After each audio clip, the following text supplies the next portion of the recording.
نبينا الهادي العدناني يا سر نور الأكوان يا نبينا الهادي العدناني يا سر نور الأكوان أعطف علي ورعني أعطف علي ورعني بما أتى في القرآن بما أتى في القرآن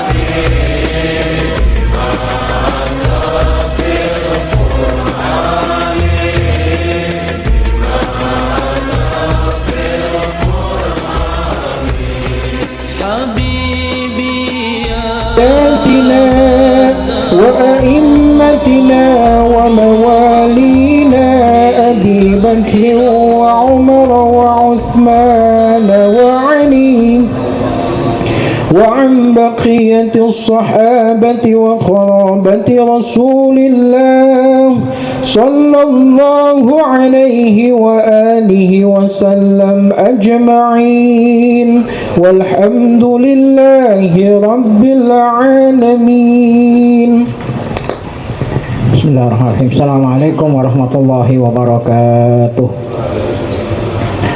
Al-Fatihah. Nadin Allah Ta'ala yaftahu alaina futuhal arifin wa yaj'aluna minal ulama'il amilin kama nakrauha biniyatin Allah yursil mitla thawaba qiraatina ila arwahi abaina wa ajdadina wa ummahatina wa jaddatina wa umum arwah muslimin wal muslimat nakhussu khususan ila arwah al-mu'assisin wal mutabarri'ina li hadzal majlis kama nakhussu khususan ila arwah ulama'ina masyayikhina asallahu subhanahu wa ta'ala an yanfa'na bi ulumihim fid darain wa fi muqaddimatihim syekhuna muallim ke hadzam kama naqra'u dan Allah yubariku fi a'marina wa zuriyatina wa yashfi maradana wa yarhamu amwatana wa yaqdi jami'a hawaijina ala hadini aqlihal fatihah. A'udzu billahi minasyaitonir rajim. Bismillahirrahmanirrahim. Alhamdulillah rabbil alamin arrahmanir rahim maliki yaumiddin. Iyyaka na'budu wa iyyaka nasta'in. Ihdinas siratal mustaqim siratal ladzina an'amta 'alaihim ghairil maghdubi 'alaihim waladdallin. Bismillahirrahmanirrahim. Alhamdulillah rabbil alamin. Shalatu wassalamu ala asyrafil anbiya'i wal mursalin sayyidina wa nabiyina Muhammad wa ala alihi wa sahbihi ajma'in. Amma ba'du, yang saya muliakan para guru, asatidzah, bapak hadirin, serta jamaah ta'lim mu'alim Kiai Syafi'i Hazami, kita bersyukur pada Allah Subhanahu wa ta'ala yang mana pada pagi hari Sabtu ini, yaitu tanggal 23 Safar 1445 Hijriah, bertepatan dengan tanggal 9 September 2023. Allah Subhanahu wa ta'ala masih selalu melimpahkan kepada kita dengan berbagai macam nikmatnya, sehingga kesemua itu kita sama-sama dapat kembali hadir mengikuti pengajian tafsir Khazin, kemudian nanti akan dilanjutkan dengan Nailul Autar. Tidak lain harapan kita, semoga keberadaan kita di tempat yang mulia ini tercatat di sisinya sebagai amal ibadah yang diterima, dosa-dosa kita diampuni, serta ilmu yang kita tuntut Allah jadikan ilmu yang bermanfaat. Amin ya rabbal alamin. Kita awali dengan melanjutkan tafsir Khazin. Qala al-mu'allif rahimahullah, faslun fi bayani hukmil ayah. Pasal menyatakan tentang kandungan hukum yang dikandung oleh ayat yang kemarin sudah kita baca tafsirnya, yaitu firman Allah Ta'ala, ya ayyuhalladzina amanu taqullaha. Sudah selesai. Kemudian apa? Ayat berikutnya adalah wasariku yang terakhir, wasariku wasariqatu faqta'u aydiyahuma jazaa'an bima kasaba nakalam minallah wallahu azizun hakim. Ayat 38 surat ya Al-Maidah. Nah, ayat ini kandungan hukumnya diantaranya adalah fihi di pasal ini atau hukum ayat ini masail beberapa masalah. Yang pertama, masalah pertama yang dikandung oleh ayat wasariku wasariqatu adalah kata Syekh Ozin, iqtadat hadhihi wujubah gitu. Iqtadat hadhihi wujubal qat'i ala kulli sarikin. Iqtadat hadhihi, hadhil ayah. Ayat ini yaitu wasariku wasariqatu menghukumi ya. Artinya menghukumi, memberikan pemahaman wujubal qat'i, wajib potong tangan. Jadi hukuman potong tangan ala kulli sarikin, setiap orang yang mencuri. Kenapa setiap, baik laki ataupun perempuan. Nah, ini masalah pertama, wajib menjalani hukuman potong tangan setiap pencuri. Nah, itu langsung dicontoh, dipraktekkan, dicontoh oleh Rasulullah pada waktu zaman beliau. Ada pencuri ini, qata'a Rasulullah fasarqah, Rasulullah memotong. Ya tentu bukan Rasulullah yang memotong, dia kan kepala negara, dia perintah aparat penegak hukum ya, kriminal, oke, Mabes Krim apa namanya, Bareskrim. Nah, Bareskrim, Rasulullah perintah Bareskrim untuk menangani ya, kan kriminal nih, potong tangan bisarikoh dengan sebab mencuri atau pencurian. Qop artinya hadis muttafaqun alaih. Nah, inilah hadisnya, bunyinya secara rinci yang dikatakan hadis muttafaqun alaih. An Aisyah ruwiya gitu. Jadi an ini harfu jarin, Aisyah majrur, al-jar wal majrur muta'alliqun bi mahdzufin taqdiruhu ruwiya. Ya, ruwiya an Aisyah anna Quraisyan ahammahum sya'nul mahzumiyah allati saraqat. Dari riwayat dari Aisyah bahwa anggota suku Quraisy, suku yang terhormat itu ya, suku terhormat Quraisy itu, ahammahum sya'nul mahzumiyah, mereka suku Quraisy dibuat bingung, sedih ya, dibuat sedih, bingung, malu. Nah, malu lah lantaran ada salah satu warga perempuan suku Quraisy mencuri ya. Mereka itu dilanda Pak, kesedihan, malu karena ada anggota mereka mencuri, perempuan lagi mencuri. Kenapa malu? Kan kalau di tangan, kalau dipotong tangan ketahuan. Jadi seumur hidup cacat. Nah, berarti bekas nyuri.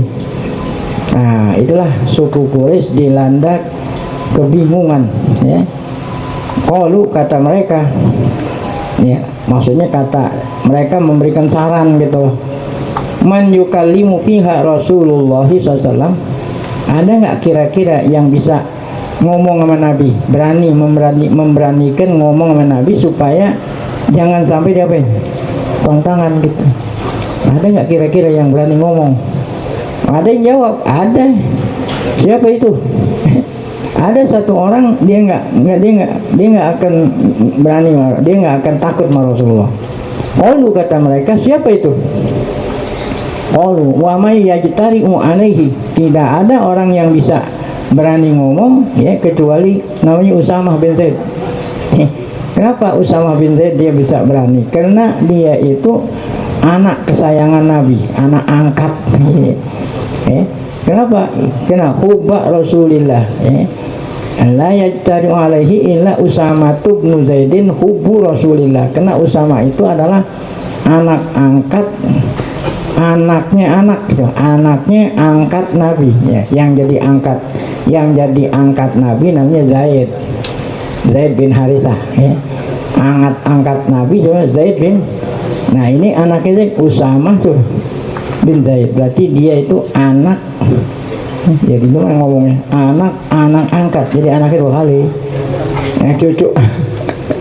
Jadi bukan kalau cucu enggak, kalau cucu angkat yang diangkat kan cucunya, yang diangkat anak bapaknya gitu. Jadi anak angkat kan susah ribet bahasa kita.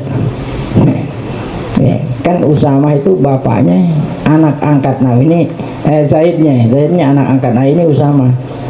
Karena bapaknya adalah kecintaan Nabi, ya anaknya Zaid otomatis apa? Disayang juga. Nah kalau yang ngomong yang disayang kan, nah berarti nanti bisa mendapat keringanan. Ya, digantilah umpamanya gitu, aturan dipotong tangan diganti sama yang lain. 100 ekor onta, kan kita banyak duit, supaya jangan malu. Nah, itu saran diantara mereka. Siapa kalau bukan Usamah bin Zaid? Usamah. Nah, hibbu Rasulillah atau apa, hibbu Rasulillah, kecintaan Nabi. Pakallama Usama, maka mereka minta pada Usamah, dan Usamah mengabulkan permintaan mereka. Barulah kalama Usamah. Jadi singkat. Kalau mau diceritain secara ya detail ya panjang ini. Mereka itu minta kepada Usamah supaya Usamah ngomongin sama Nabi. Pakallamahu Usamah, maka Usamah ngomongin masalah itu kepada Nabi supaya Nabi apa? Bebasin. Kalau nggak dibebasin apa? Ringanin. Mereka itu bersedia menebus berapapun harganya demi untuk jangan sampai ada anggota mereka yang diapain. Gitu. Pakola Rasulullah, maka Rasulullah menjawab dengan tegas. Apa kata Nabi? Atas ma'u fi haddin min hududillah. Ini pertanyaan. Tapi pertanyaan marah, bukannya Nabi bertanya. Iya, jadi ngomongnya nadanya juga dengan nada yang tinggi. Atas ma'u fi haddin min hududillah. Wah gitu. Jangan atas ma'u fi haddin min hududillah. Nah itu bukan apa itu? Bukan dengan nada marah. Masa orang marah ngomongnya lembek? Kalau orang marah ngomongnya apa? Atas ma'u haddan min hududillah. Apakah kamu minta diringankan dari hukuman yang Allah sudah tetapkan? Waduh, Nabi merah mah, ya. Merah mukanya. Nabi ya putih, kalau lagi merah apa? Marah. Kalau lagi marah merah. Sumakom, kemudian Nabi berdiri. Wah ya, Tahtatoba itu artinya Nabi khutbah. Ya, Nabi memberikan siaran pers. Oh sekarang Nabi siaran pers. Konferensi pers. Sebab ini bukan hanya ngomelin dia nih, bukan hanya Usama, semua orang harus pada tahu. Makanya dia konferensi pers. Karena dulu belum ada YouTube, belum ada apa, paling tiga supaya suaranya kedengar naik ke mimbar. Kumpulin orang semua naik ke mimbar. Itu namanya khutbah. Apa kata Nabi? Innama halakal ladzina min qablikum. Innama halakal ladzina man qablakum, itu man qablakum. Hanya saja yang menyebabkan umat sebelum kamu itu hancur. Apa yang menyebabkan umat sebelum kamu itu hancur? Artinya hancur, dihancurin oleh Allah. Annahum kanu idza saraka bihim syarifu tarakuhu. Apabila yang mencuri orang-orang yang terhormat, kalau sekarang bukan mencuri namanya, korupsi. Itu. Nah, kalau orang terhormat harus mencuri. Apa namanya? Korupsi. Apabila yang mengkorupsi orang-orang terhormat, taraku, mereka biarkan. Kalau sekarang bukan terhormat, temennya. Nih, apabila yang mencuri temennya, kalau bahasa sekarang bukan teman, yang berkoalisi. Nah itu kira-kira langsung mereka tegakkan hukum, ya, langsung dilaporin, langsung ditindak. Wa idza saraka fihim dhaifu aqamu alaihi. Nah kalau yang mencuri orang terhormat, teman, orang dekat, mereka tidak hukum. Tapi kalau yang mencuri orang lemah, langsung diterapkan apa? Nah itulah yang menyebabkan hancurnya umat sebelum kamu. Nah kita mau hancur nih kalau nggak ada perubahan. Iya. Nah kalau masih tetap begitu aja bisa hancur. Makanya ada pemimpin yang harus apa? Merubah. Ya nggak perlu sebut. Kalau sebut itu kampanye ntar.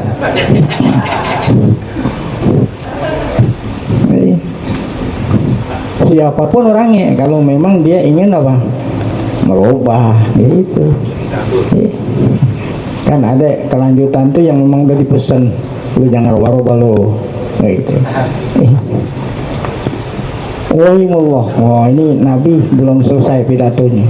Wahimullah apa nih? Aku bersumpah demi Allah, lau anna Fatimah binta Muhammadin sarqat laqata'tu yadah. Masya Allah. Demi Allah, seandainya anak saya sendiri yang namanya Fatimah mencuri, saya tidak segan-segan untuk memotong tangannya. Wah. Nah itulah namanya keadilan, harus ditegakkan. Walaupun ya yang melakukan itu pelanggaran keluarga sendiri. Itu. Nah itulah sabda. Jadi sabda Nabi yang kita dengar nih, lau anna Fatimah, ada sababul wurud itu. Kalau Quran an sababun nuzul. Kalau ini sababul apa, sabab urutnya Nabi bersabda lau anna Fatimah itu tadi. Ya, ada Usamah bin Zaid, utusan dari Quraisy, minta agar supaya hukuman yang dijatuhin ya kepada keluarga mereka sebagai diringanin. Wow. Nah itu riwayat pertama. Ada riwayat kedua. Wa an Aisyah taqalat utiya, bacanya utiya Rasulullah bisarikin. Nah kalau yang tadi kan, kalau ini langsung nih pencurinya itu langsung dibawa, ditangkap, dibawa di hadapan Rasulullah.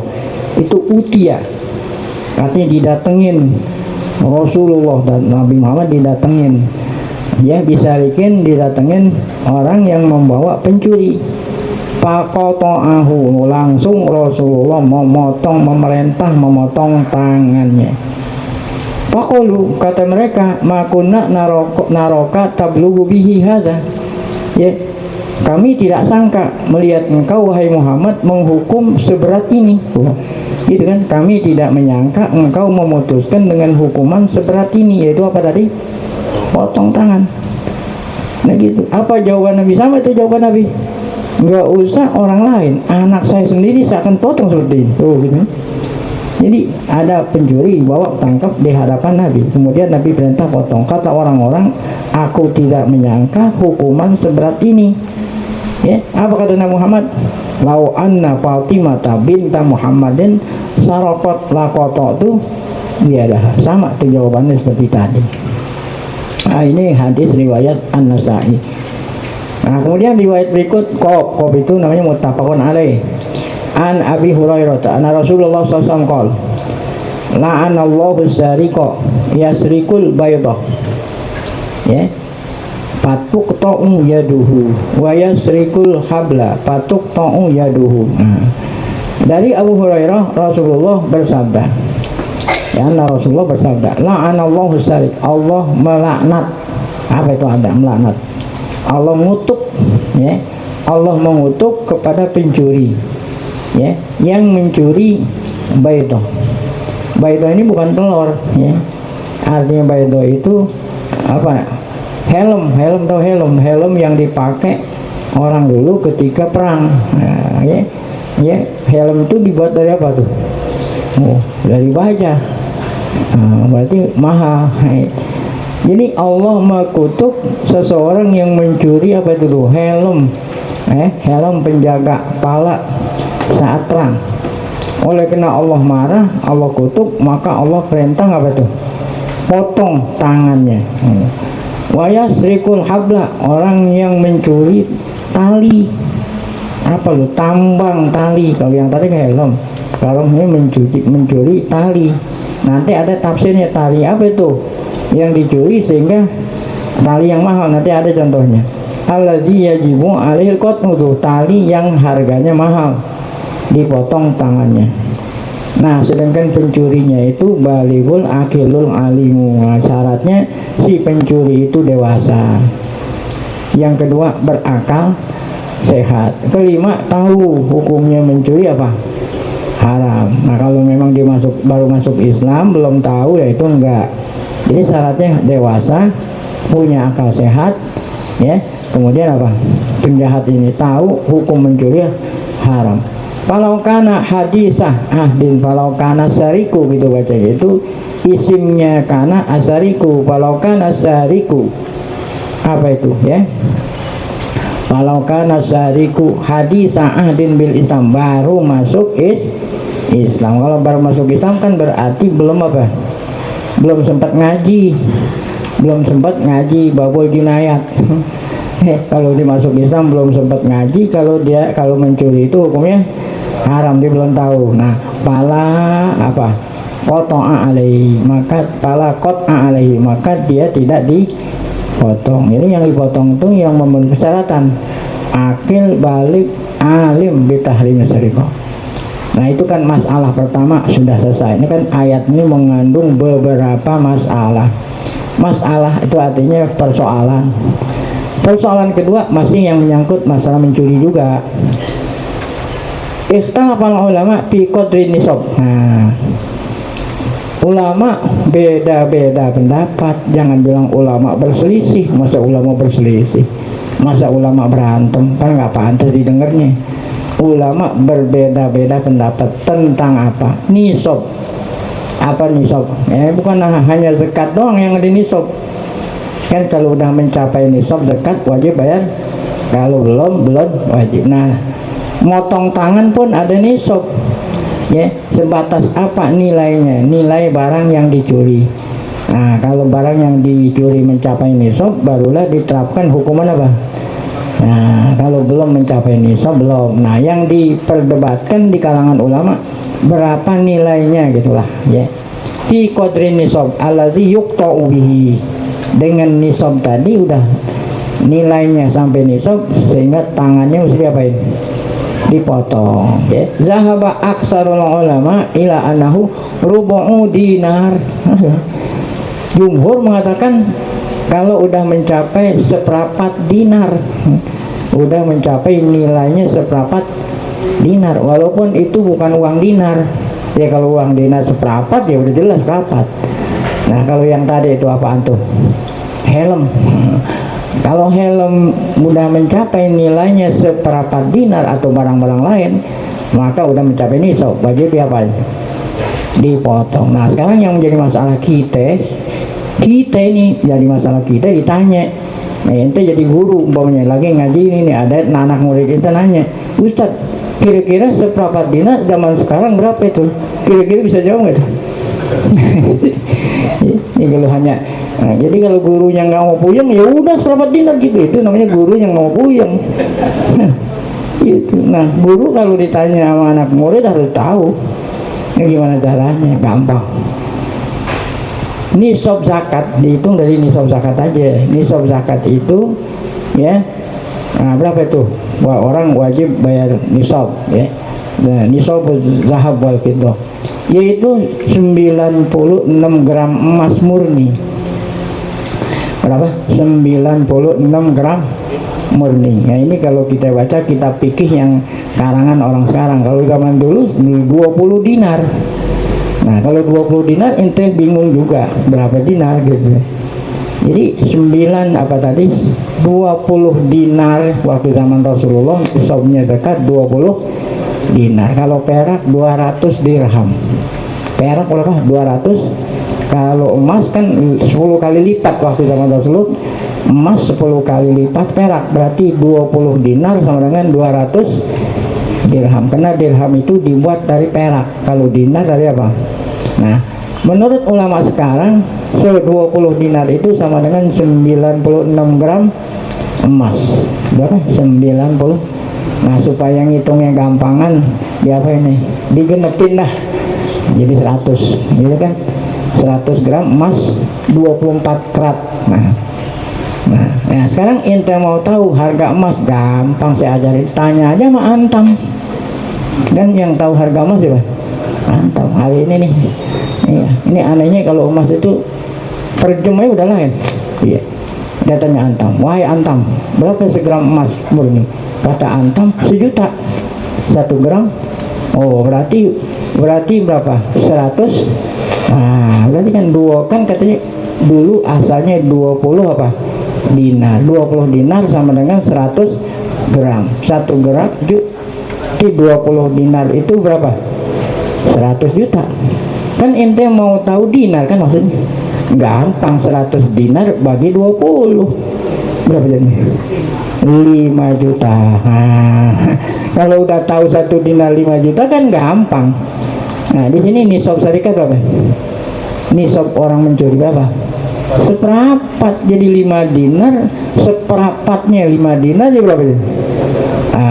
1.250.000. Gampang kan? Nah, jadi apabila ada orang mencuri, barang yang dicuri itu nilainya paling dikit 1.250.000. Wah, berarti orang itu sudah mencapai nisab. Wajib diapain? Potong. Nilai berapa? 1.250.000. Nah, kalau dia jutanya nyolongnya miliaran, wajib potong. Triliunan. Masya Allah. Juta aja, wah bagi triliunan, miliar. Masya Allah, triliun. Masya Allah. Nah, itulah tadi. Jadi kita ulangi sini, zahaba aksarul ulama ila annahu rubu'u dinar, seperempat dinar. Oleh kena 1 dinar 5 juta, seperempatnya berapa? Oleh kena 1 dinar 5 juta, seperempatnya berapa tadi? 1.250.000. Nah, mungkin itu apa itu tadi? Orang nyuri apa itu tadi? Helm. Nah, itu mungkin helm. Wow, helm dibuat dari baja, bisa jadi harganya itu 1 juta buat mau pulang. Kalau ente beli helm plastik hanya takut sama polisi doang supaya jangan ditilang. Beli helm yang berapa duit? Makanya dari awal saya bilang helm yang dipakai oleh orang perang, supaya ketika ada peluru nggak nembus masuk plastik.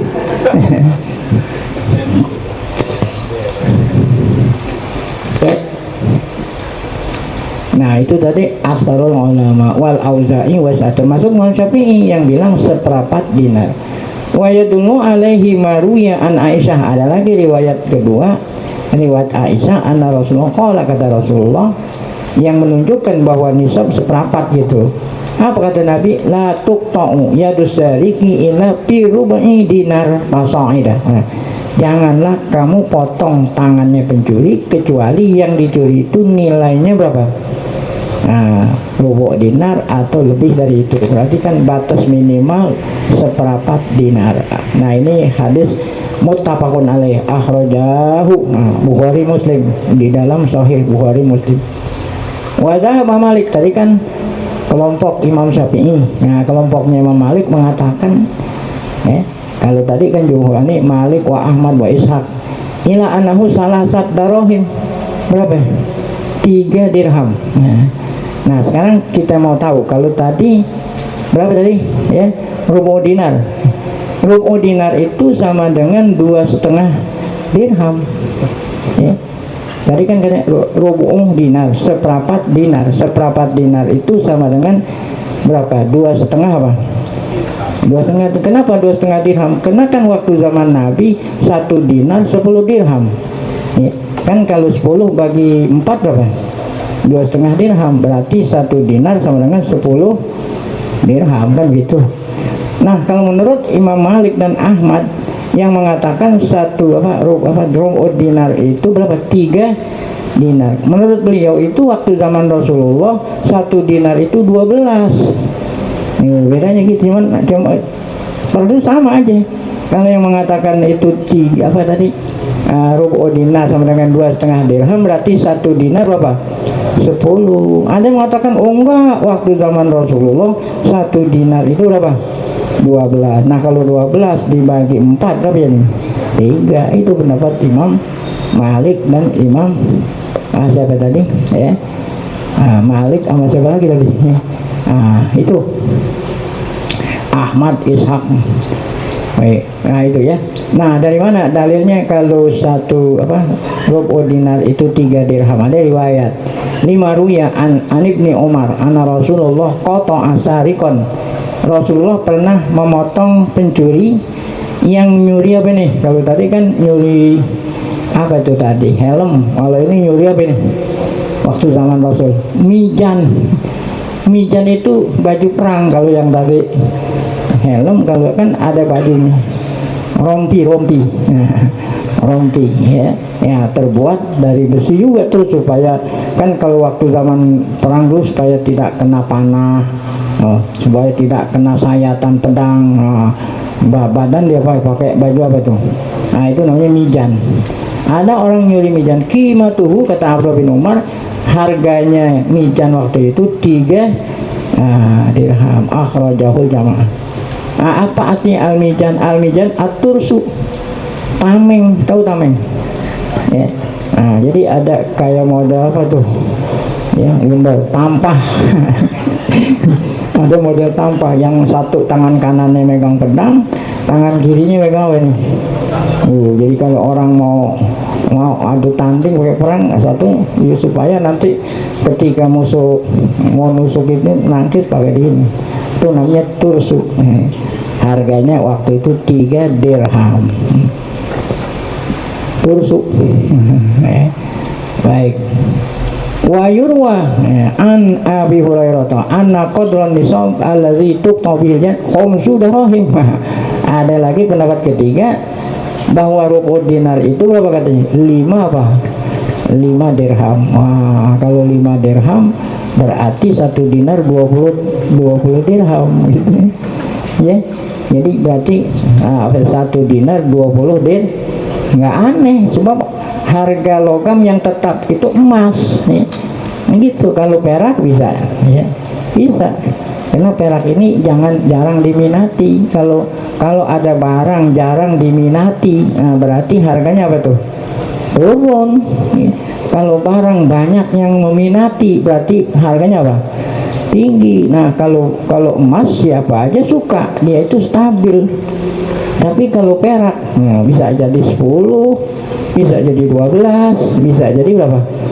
20, bisa jadi. Bukan artinya riwayat bertentangan. Oh enggak, dia ngomong pada waktu itu harga perak berapa? Harga dinar 10. Ada yang ngeriwayatin pada saat itu harga perak, harga dinar 12. Ada lagi yang ngeriwayatin. Nah itu kalau nanya antam aja harga emas kemarin berapa kan? Besok berapa? Nah itu. Jadi nggak saling bertentangan. Nah jadi ada yang mengatakan apa tuh tadi?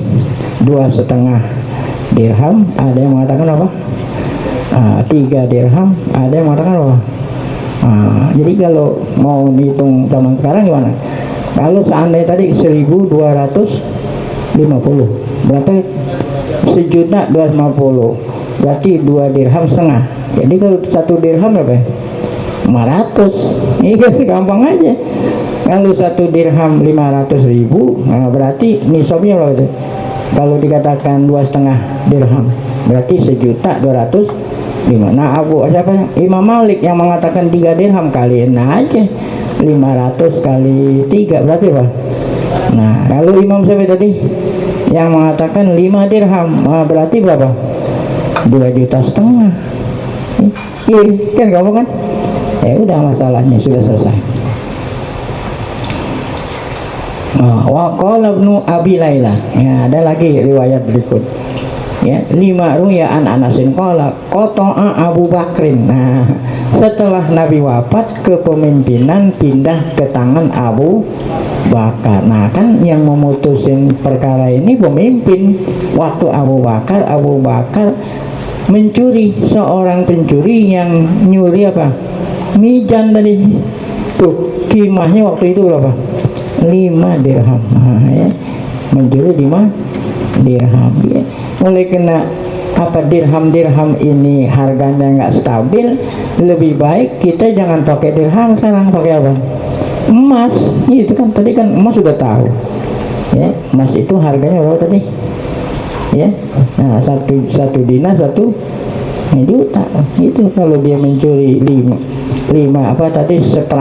seperapat dinar ya 1.250.000, langsung potong tangan. Waktu zaman Abu Bakar 1 dinar itu berarti berapa tuh? 20 ya? Waktu zaman Abu Bakar 1 dinar 20 dirham. Makanya orang yang mencuri dipotongnya bukan 1.250.000, yaitu 2,5 juta. Waktu Abu Bakar tuh. Baik. Wah, itu wapi riwayatin kota Rasulullah. Tadi itu riwayat Rasulullah pernah juga 2,5 juta rupiah. Qala riwayatul ula asah. Nah, kata siapa nih? Ya. Nah, kata siapa nih yang tadi ngeriwayatin bahwa riwayat pertama lebih sahih. Mana riwayat pertama? Ya, waktu zaman Rasul dipotong berapa? 1.250.000. Wa zahaba qaumun ila annahu laqad api aqal min dinar au asrati darahim. Nah, ini benar nih. Ada riwayat mengatakan tidak boleh motong kalau kurang dari ya 1 dinar atau berapa? 10 dirham ya. 10 dirham kan sama dengan 1 dinar. Nah, ini berarti kalau 1 dinar mencurinya berapa nih? 5 juta. Nah, ya. Nah, yang tadi kan paling banyak aja 2,5 juta. Oh, kalau dikatakan 1 dinar, nah kalau dikatakan seperempat dinar, nah berarti kalau 1 dinar ya berapa ini? 5 juta. Siapa itu? Ya, yang mengatakan 5 juta. Ya, yaitu Yurwazalik Anib bin Mas'ud wa ilaihi zahaba Sufyan Ats-Tsauri. Nah, ini Imam Sufyan Ats-Tsauri mengikuti pendapat Abdullah bin Mas'ud yang mengatakan paling dikit berapa teh? 1 dinar. 1 dinar sebenarnya 5 juta. Nah, Abu Hanifah juga ngikutin. Kalau Imam Syafi'i ngikutin yang mana tadi? Nah, 1.200.000. Karena Imam Syafi'i ini sangat berhati-hati ya. 5 ruya an Ibnu Abbas anna Rasulullah. Kenapa riwayat yang pertama yang asah yang 1.250.000 ada hadis yang menguatkan ini. Anna Rasulullah SAW awalu man qata'a fi mijanin qimatuhu dinar aw asrati darahim. Enggak, ini dalil pendapat yang terakhir ini yang mengatakan nisabnya berapa tadi? 1 dinar. Karena katanya waktu zaman Rasulullah harga mijan apa itu tadi? Tameng yang dicuri itu harganya berapa? 10 dirham atau 1 dinar. Akhrajahu Abu Dawud. Udah selesai. Jadi ada berapa pendapat kesimpulan? Ada yang bilang seperempat dinar, ada yang mengatakan lalu tadi, ada yang mengatakan setengah dinar, ada yang mengatakan 1 dinar. Nah, faida saroko nisoban minal mal. Nah, jadi syaratnya si pencuri dipotong tangan, syaratnya banyak. 1 mencapai apa?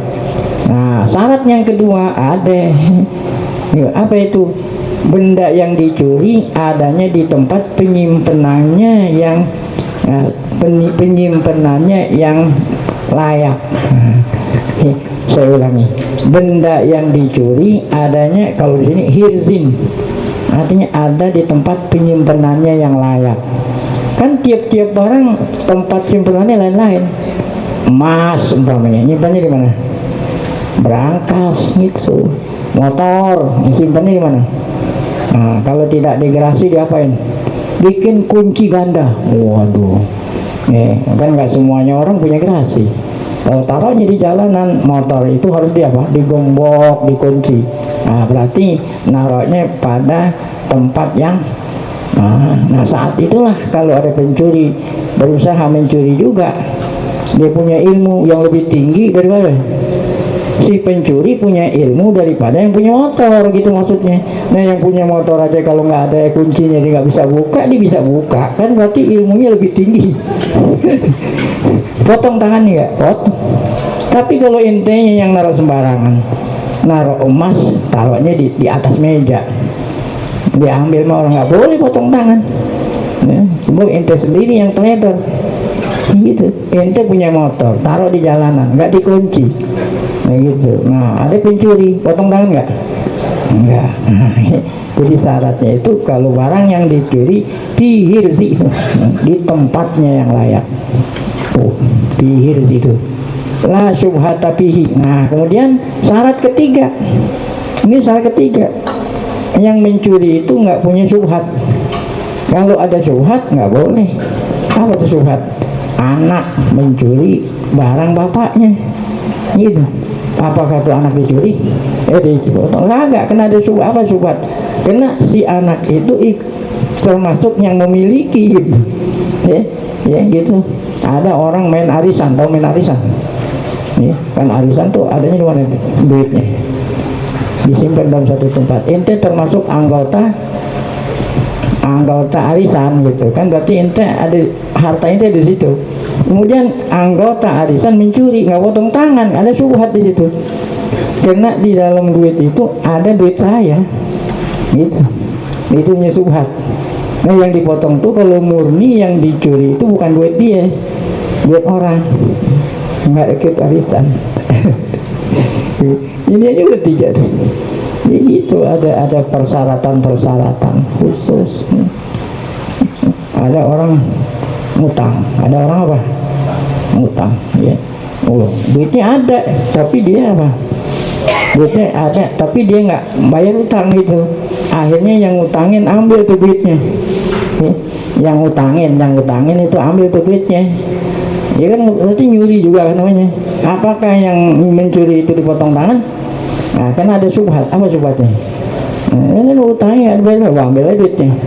Nah, itu contohnya ada apa tuh? Subhat. Nah, kalau ada subhat nggak dipotong. Murni yang dicuri punya orang. Tapi kalau itu ada bagiannya ada di situ, ini ada di situ. Nah, itu tuh. Berapa itu syaratnya? Nah, pertama apa? Mencapai nisab. Yang kedua apa?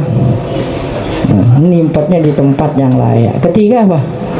Nah, tidak ada subhat. Nah, cuman di sini nggak ada 1, 2, 3 nggak ada.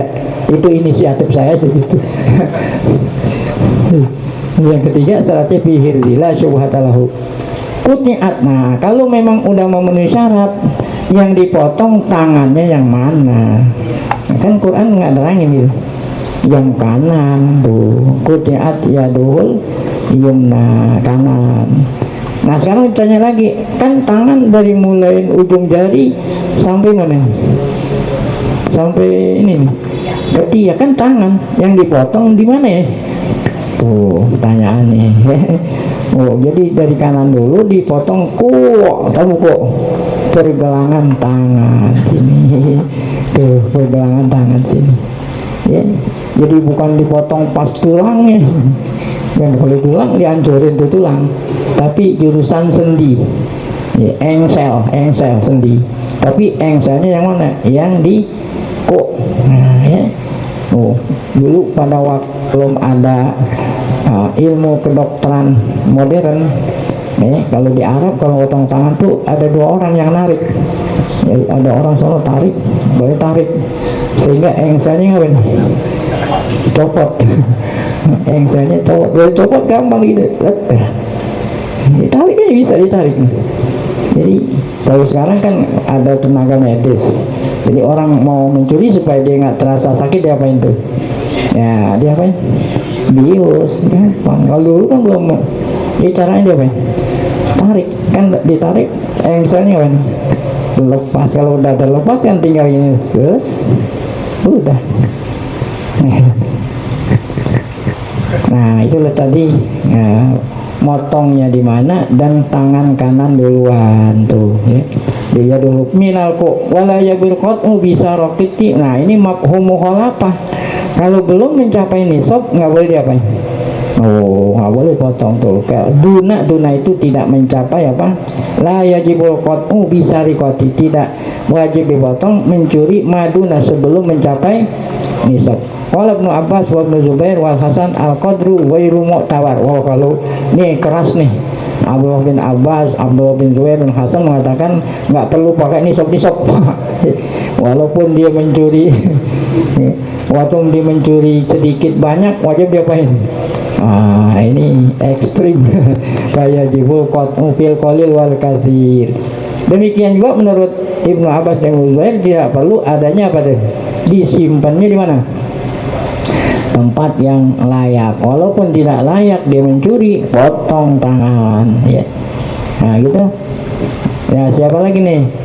Wa aidan indahum wa ilaihi zahabat Daud az-Zahiri. Daud az-Zahiri mengatakan walaupun dia mencurinya barangnya ditaruh sembarangan tetap potong tangan. Nah dari mana dalilnya mereka ini yang tidak nyarat-nyaratin? Umum ayat yang berbunyi wasariku wasarikatu, kan ayat itu umum, ya, nggak dikatakan mencuri sekian sekian sekian. Jadi seakan-akan dia nggak melihat Nabi. Kan tadi yang mengatakan seperempat dinar itu mana dari Nabi gitu. Jadi dia ngambil hanya ayat doang, apa yang terjadi waktu zaman Rasulullah dia nggak lihat gitu.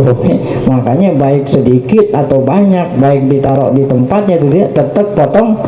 Yang jadi dasar hanya Al-Quran, tidak lihat yang dilakukan waktu zaman Nabi Muhammad, Abu Bakar dan lain-lain. Itu kata mereka, ayat itu Quran menyebut umum, ya tanawalul qalila wal katsira. Ayat itu bisa jadi yang dicuri sedikit, bisa jadi banyak. Wasawaun saraqahu min hirzin aw ghairi hirzin, baik dicurinya barang itu ditaruh di tempatnya yang layak atau sembarangan. Jadi dia nggak lihat sabda Nabi. Jadi yang sahih yang mana tuh? Yang pakai sabda Nabi, karena kan ya kalau ayat Quran aja tidak bisa, ya harus dilihat sabda Nabi yang bisa nerangin apa yang dimaksud dengan memotong tangan. Sama seperti inti sholat, kan ayat mengatakan aqimus shalah. Oh, ayat nggak bilang rukun sholat sekian, ini sholat yang membatal, nggak ada. Dari mana taunya semua? Dari Nabi Muhammad Sallallahu Alaihi Wasallam. Nah, sampai di sini masalah ketiga, hirzun, dan apalagi nanti pembahasan berikutnya akan dilanjutkan pada pengajian akan datang.